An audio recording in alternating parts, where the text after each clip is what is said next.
if Governor Kasich and his Republican allies really believe that these extreme measures when it comes to women's health were something that the state agreed on and that they believed in their position, they wouldn't have done it in the dead of night and inserted it at the 11th hour the way they did. Yeah.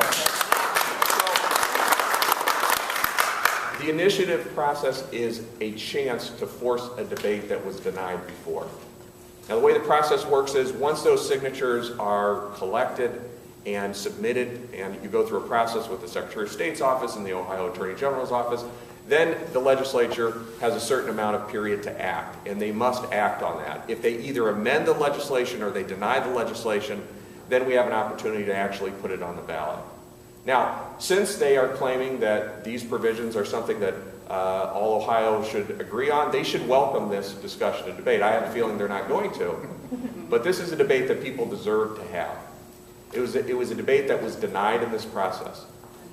It's going to give people an outlet to make sure that they know that our democratic system, although it fails us sometimes, as it did in this particular case, there are options that we have. Now, this is the beginning of a conversation. We have put up actually this morning a website that I hope is going to help foster this discussion.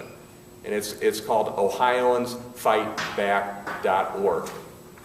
And it gives you kind of some benchmarks of how to look at this. First of all, we go through and we talk about what's in this budget. And we have some links to some other resources to read more about what's in the budget. But it also talks about the way this process could work.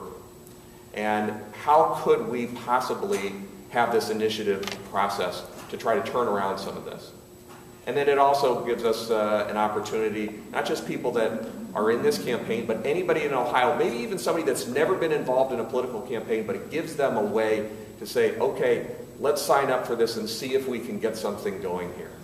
You know, Ohio does have a history that when its elected leaders ignore them and take the state in an extreme direction, this state has a good history. Most recently seen with the rebellion against Senate Bill 5, this state does have a history of standing up for what's right.